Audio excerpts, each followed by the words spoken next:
langsung saja menuju ke main stage karena kita akan memulai sesi bisnis talk show tentunya spesial sekali dari Melon Branding. Baiklah, tanpa menunggu waktu lama langsung saja saya panggilkan ini dia founder dari Melon Branding, Ibu Priscilia Charista. Kita akan ngobrol-ngobrol kali ini seru sekali topiknya yaitu solusi kreatif Melon Branding membantu bisnis berkembang. Sebelum masuk ke talk show, mungkin aku mau kasih tahu informasi sedikit tentang Melon Branding. Buat kamu yang belum tahu, Melon Branding ini merupakan mitra bagi korporasi dan bisnis yang siap membantu pertumbuhan bisnis dalam aspek branding tentunya. Nah, aku manggil Mbak Priscilia, Mbak Sisi?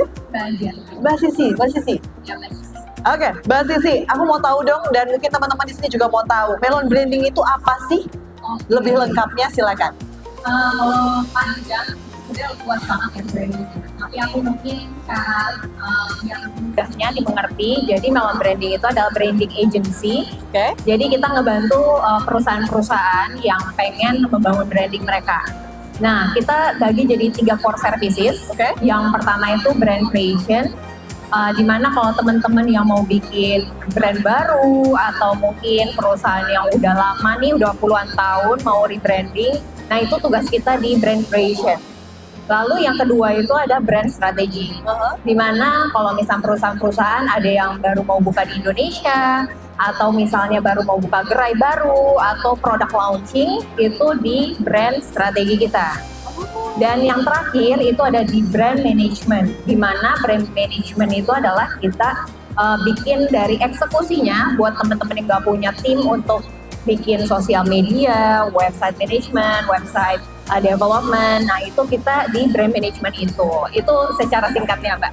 Selengkap itu. Betul. Wow, luar biasa sekali. Oke, kita masuk ke pertanyaan-pertanyaan kali ini. Dan untuk mengoptimalkan integrasi identitas bisnis melalui jasa branding, tentunya harus paham nih bahwa strategi spesifik yang diterapkan harus selaras dengan visi dan misi perusahaan, betul?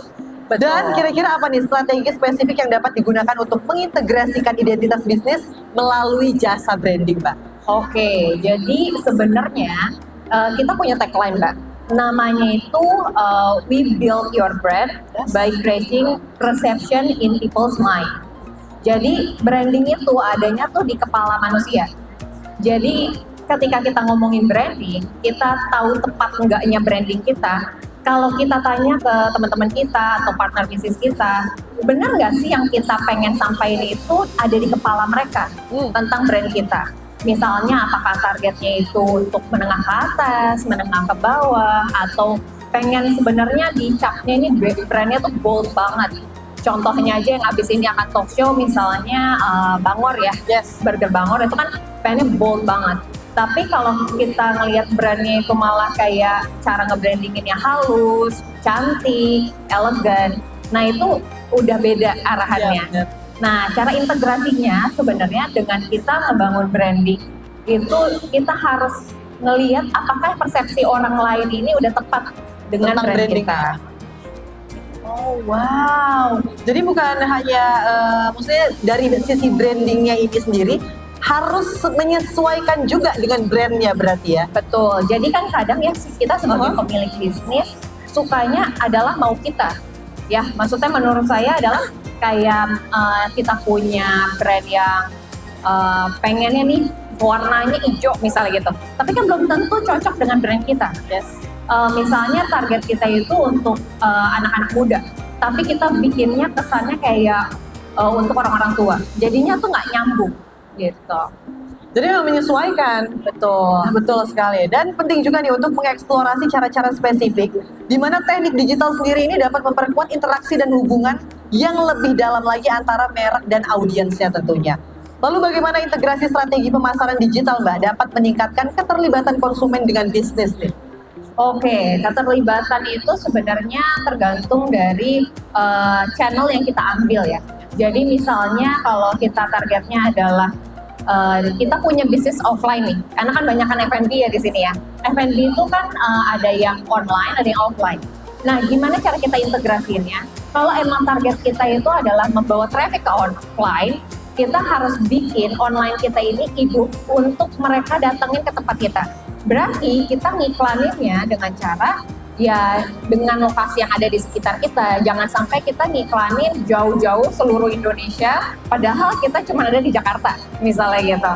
Nah, tentunya dengan franchise-franchise yang ada di sini, karena kita ada di berbagai kota gitu ya, nah itu udah terbantu tuh dengan branding kita yang jadi lebih kuat karena ada di berbagai kota. Tapi kalau kita baru punya satu cabang, nah itu harus dipikirin, berarti online activation kita disesuaikan dengan lokasi yang di sekeliling kita saja. Gitu. Begitu juga di offline, kalau ke online, kayak misalnya nih, pasti kalian yang ngunjungin booth-booth yang ada di sini suka diminta kayak follow dong Instagram kita, nanti dikasih tester makanan gratis ya Mbak ya. Nah itu salah satu aktivitas kita mengintegrasikan antara online dan offline tadi. Gitu. Kalau untuk penggunaan influencer sendiri? Oke, nah kebetulan nih Mbak, kemarin kita podcast sama Party Post. Oke, iya. Saya hostnya kemarin di Party Post. Nah itu kita ngobrol banyak tentang influencer. Nah di influencer ini kita sebenarnya tujuannya adalah membangun review tentang produk kita, terus membangun social proof juga, dan ngebawa traffic. Kadang kan kita di sosial media ini makin sulit ya, nambahin followers susah. Kalau kita sendiri aja disuruh follow akun IG orang, kalau misalkan kita nggak kenal-kenal banget atau kita nggak suka-suka banget produknya, kita nggak mau follow kan Mbak? Iya betul. Nah dengan si influencer ini, mereka ngebawa trafficnya itu yang nggak kenal sama kita, minimal mereka kenal dulu. Dan kalau mereka trust banget sama si influencer ini, mereka bisa jadi followers kita. Dan bahkan kayak dia bisa jadi loyalty dan kenalin kita ke orang-orang lain lagi. Itu dia pentingnya influencer kan. Jadi dapat mempengaruhi luasnya jangkauan dalam brandingan itu sendiri juga berarti ya Mbak? Betul. Dengan penggunaan influencer tentunya. Kalau untuk pengaruhnya di bisnis itu sendiri? Nah, sebenarnya influencer itu udah kita coba di berbagai klien kita. Ada yang memang bilang udah kayak kasih testimoni gitu, memang mereka bisa ngebawa traffic, dan ada juga yang sampai generate sales. Dan itu tergantung dari bidang bisnisnya lagi sih Mbak. Tergantung misalnya apakah dia makanan, servis atau apa. Dan jumlah servis yang mereka kan juga harganya beda-beda ya Mbak. Tentunya untuk balik modal dengan harga KOL dan credit cardnya sama gitu ya, itu perlu pertimbangan juga. Tapi untuk dari segi branding, influencer itu memang diperlukan. Jadi menarik sekali ya sebenarnya ya. Jadi branding ini sebenarnya cangkupannya sebenarnya luas sekali. Jadi ada banyak macamnya juga, salah satunya influencer tadi benar ya. Oke, setelah melakukan campaign, perlu dianalisis lagi untuk melihat dampak atau pengaruhnya, benar kan Mbak? Bagaimana analisis dari brand campaign dapat membantu mengukur dampaknya terhadap pertumbuhan bisnis? Oke, nah campaignnya ini udah ya, penting ya, penting banget karena bisnis itu kan apa ujung-ujungnya juga sales. Banyak banget yang klien datang ke kita nih, mereka udah tahu padahal kita Melon Branding Agency gitu ya, tapi mereka tetap ujung-ujungnya nanyanya sales.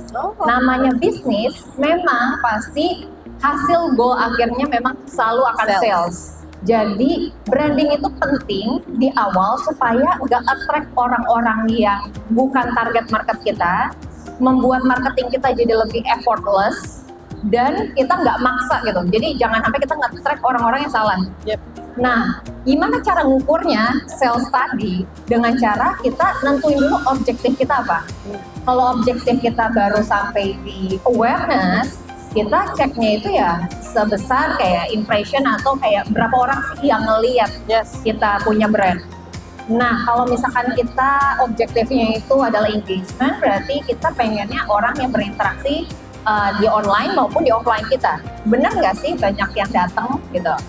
Terus kalau misalnya target kita udah sales, berarti kita lihat apakah dengan kita pakai KOL satu ini atau kita ngiklan di sosmed ini, itu ada ngedrive more conversion atau more sales atau enggak, kayak gitu. Itu memang perlu dilacak, dan kebiasaannya untuk awal-awal pebisnis, datanya ini masih berantakan banget Mbak.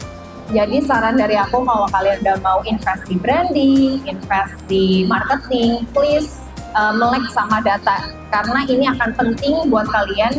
Kalau ditanya nih ya, mana nih yang paling drive sales, promosi di Instagram atau di TikTok, atau pakai KOL A atau KOL B, kalian bisa jawab dan kalian bisa kayak ngambil keputusan untuk kedepannya kayak gitu. Wow, ternyata detail itu ya. Data itu penting, benar, data itu penting. Betul, data itu penting banget. Oke, setelah melakukan campaign tadi kan memang perlu dianalisis berarti ya. Jadi emang sedetail itu. Kemudian untuk persaingan bisnis saat ini kan juga semakin kuat nih, Mbak. Maka diperlukan pemikiran yang unik, terus inovatif juga supaya lebih menonjol dari pesaing lain dan mendapat nilai tambah bagi konsumen tentunya. Lalu bagaimana nih solusi kreatif dalam Melon Branding yang akan dapat membedakan antar bisnis di pesaing di pasar? Susah nih biasanya kalau misalnya ngomongin soal kreativitas berarti ya. Benar. Ini kita juga bahas ya di podcast kita itu di ngomongin bisnis. Intinya kita tuh selalu kita lebih baik berbeda sedikit lah daripada kita lebih baik dari segi feature. Karena kalau misalkan kita ngurusin feature, selalu akan ada yang lebih inovatif, selalu akan ada yang bikin menu lebih baru. Jadi kita lebih baik berbeda. Misalnya aja di IFRA tahun lalu, kita interview Burger Bangor juga, salah satunya. Kita nanya, kenapa warnanya seperti ini? Dan kenapa biasanya kan makanan selalu warna merah, kuning, atau misalnya yang menggiurkan gitu ya. Ternyata mereka konsepnya itu adalah sesuai dengan namanya, Bangor, bandel gitu ya. Jadi memang pengen keluar dari kebiasaan. Begitu juga tadi kita ada mampir ke stand-nya Luka misalnya gitu. Di sebelah sana ya? Iya Luka gitu kan, es krim. Nah di situ konsepnya agak unik karena mereka misalnya dengan harga murah tapi bisa kayak terlihat luxury gitu ya. Nah itu hal-hal yang nggak pernah dibuat orang-orang lain sehingga itu jadi berbeda dan menonjol. Nah ini saatnya kita untuk berlomba-lomba cari USP kita, unique selling proposition kita tuh di mana supaya kita berbeda dari yang lain dan kita menonjol lah dibandingkan dengan pasaran. Seperti itu. Tapi emang susah ya mencari sesuatu yang berbeda di saat kreativitas di mana-mana terus ada lagi, susah sekali. Jadi untuk Melon Branding sendiri caranya biasanya itu gimana? Oke, misalnya aja ya Mbak ya, tadi kita meminta tim Melon untuk keliling semua booth yang ada di sini, terus kita minta mereka pelajarin. Jadi mereka harus tanya-tanya, mereka pelajarin cara bicaranya dan sebagainya. Bahkan sekedar dengan gak cuma warna, gak cuma penulisan, gak cuma bahasa, tapi juga panggilan dari audiens itu juga menentukan. Jadi biasanya kita menginterview klien dulu Mbak. Jadi nggak cuma asal bikin logonya kayak gimana atau penulisannya kayak gimana, tapi kita harus research dulu, tanya-tanya sama pemiliknya ini sebenarnya kenapa sih mereka bikin bisnis ini. Nggak boleh kayak kita asal research lewat online terus langsung jadi gitu, nggak bisa. Tapi kita harus tanya reason why-nya dia bangun ini, alasannya, perbedaannya apa dengan bisnis lain, baru kita translate itu jadi sebuah brand identity. Wow, jadi memang prosesnya lumayan panjang. Jadi buat Bapak Ibu sekalian yang punya bisnis franchise mungkin atau punya bisnis UMKM juga bisa berarti ya di Melon Branding ini. Bisa langsung aja kalau misalnya teman-teman di sini mau hubungin Melon Branding gimana caranya Kak? Oh gampang, bisa ke Instagram kita di Melon Branding atau ke website kita melonbranding.com. Oke, sekarang aku mau dong last statement dari Mbak Sisi untuk penonton di Prabisnis Expo 2024. Silakan. Oke, mungkin titipan aku buat semua yang ada di IFRA gitu ya. Jangan capek-capek untuk invest di branding and marketing. Karena bisnis kalian itu hidup, walaupun saat ini lagi booming-boomingnya. Ketika tadi kita udah ada di talk show sebelumnya juga kan, kalau lagi sunset itu memang pasti akan turun.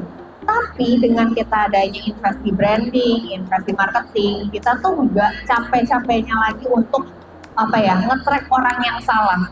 Dan kita bisa tetap refresh. Makanya ada rebranding tersebut.